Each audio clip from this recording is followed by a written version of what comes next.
My name is Nancy Ruth Owens, and I'm a former resident of Clewiston, Florida, which is located in Henry County. If you do a Google search under Falcon, Magluta, and Dias, you'll find a small history of what became known in later years as the Medellin cartel. What you find in the Magluta Falcon story, there's a lot of things that are inaccurate, and the reason they're inaccurate is because our sheriff, Sermon Dias Jr., was very actively involved in the Medellin cartel. Not only was he actively involved, because I had grown up with the Delgados. One of the Delgados put a bomb on a plane in Colombia. And that's the one known as Popeye. His real name is Ernesto Delgado. We grew up with them. They did not, to the best of my knowledge, start the cocaine trade, nor did Pablo Escobar, and possibly not even Tony Tulis. There were, in the beginning years, talk of a new product going around, and it was actually Sermon Dias Jr. who began actively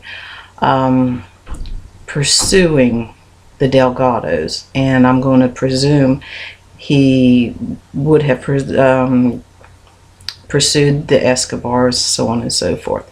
So what you see, the history of Magluta and Falcon and Pablo Escobar, a lot of that history is inaccurate. And the reason it matters today is because some of the things that you see playing out in the White House today are actually a culmination of 30 years ago, when the cocaine trade started in South Florida. In the beginning, there was a Greek restaurateur named Anthony Tulis, and he owned the Glades restaurant. Now, he probably had connections with the mafia. He certainly had some very prominent contacts, and he was my handler for certain contract kills. Hoffa, JFK Jr., and Sam Allison, who a lot of you don't know, but as this is told, the Allisons play a very big role in what became known as the Medellin cartel, and their beginning role was actually of victims, along with the Delgados. Knowing the history, I view Popeye more as a victim than a perpetrator, and he was a latecomer to the cartel.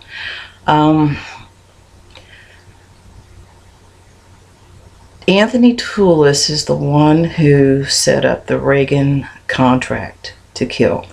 There was a young man. We didn't know him as John Hinckley Jr. I don't remember what his name was. He came into Tony's bar. He was brought into Tony's bar. He didn't, I think he was actually too young to even be there. With Tony Tulis behind me, I did talk him into doing the Reagan shooting. He was, he was very, very young. There being anything psychologically wrong with him, I very seriously doubted. It was just simply, you had one of the town's most prominent individuals standing right there. Later, he was exposed or became the center of attention from certain, from some of the girls that worked in the bar, and who others who lived in the town. So he became basically the center of attention for a short time. The driver was Linda Klein. So there were three of us who went, and I don't even know what the location was because Linda Klein was given the directions. She was the driver. Hinckley was in the back seat and I was in the passenger seat. I think that I was, having a few drinks along the way and just basically tuning out. So I really didn't pay attention to where we were, where we were going. We got to the location and I had been given a gun from Tony Tullis, and I was given instructions to shoot the gun. And he said, don't come back without shooting this gun, because I will know, if you don't shoot this gun, I will know it. Okay. So I actually, and this is not to say, this is not to distance myself from what happened. It's just a statement of facts. At the time that he had given me the gun, I was thinking, I'm just simply not going to shoot until he gave the instructions. Shoot this gun. When you come back with this gun, I will know whether or not you shot the gun. So, in so many words, that's what was said. So we got to the location. There was a crowd. Both Hinckley and I went into the crowd, and all of a sudden you can hear people saying, "Here he comes, here he comes." And Hinckley turned back to me and he says, "There's too many people, I can't get to the front." And I said, we were trying to stick together at that point, and I told him, just go, just get up there. And so we separated. He went to my 10 o'clock, and I think he was about maybe 12, 16 feet out, and I heard shots. And as he started shooting, I started walking backwards, and as I walked backwards, I took the gun, I put it overhead, and I started shooting. I shot three or four shots. I'm pretty certain it was only 3. I would shoot, step back into the crowd, shoot, step back into the crowd, and by this time everybody was starting to crouch down. So once I had cleared the crowd, I put the gun in the back of my pants. It was pretty hot, so I think there was I just remember it being the gun being very hot. I got to the car with Linda. I got in, and she says, "Where's he at?" And I says, "Well, they caught him," which was a lie.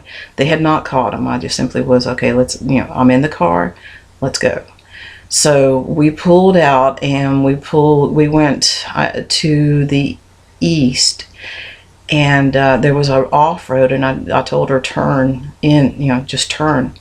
And we turned, and it was a very short road, and then there were railroad tracks. Well, as luck would have it, here comes a railroad train. Here comes a train. So we sat there and sat there and sat there. And as we did, there was an officer of the law who came up to the car and started checking IDs. And we basically acted like we didn't have a clue as to what was going on. He let us go. The train finally cleared, and we left. So we got back to Clewiston, and I handed the gun to Tony. Later events says that they knew that I didn't shoot, because there were things that unfolded very rapidly after this. And so there was never, to the best of my knowledge, an investigation by Reagan. And the next thing that came out was this was all some sort of love story where this guy was infatuated with Jodie Foster, which that was a hoax. Reagan is our first non-military president. Why it was handled in such a way, why there was no investigation at this time, why there were no investigations, even though a lot of things pointed back to our town. There were some investigations, but they were very shoddy. It was almost like these investigators were step in here, ask a few questions, and just get out of here just as quickly as possible. And so, you know, it became the Jodie Foster love story. And again, that was nothing more than a hoax. It's not the truth. Reagan didn't have just one shooter, he had two. Now, the fact that these bullets didn't hit him, the fact that these bullets weren't aimed at him, you know, there were two shooters. There was not one shooter. You know, again, why it was played off as a love story with no proper investigation, I don't know. I do know that spending years in Clewiston during the time that, you know, allegedly Pablo, who I have to agree with John Roberts, he was more of a fall guy. Magluta was a fall guy. Falcon was a fall guy. You know, all these guys, all these Hispanics were fall guys. However, they did use it as an opportunity. Pablo did begin an agenda of white genocide, which again, these are things that unfortunately we may be seeing playing out today. So yeah, Jodie Foster, it was a hoax. It was not a love story.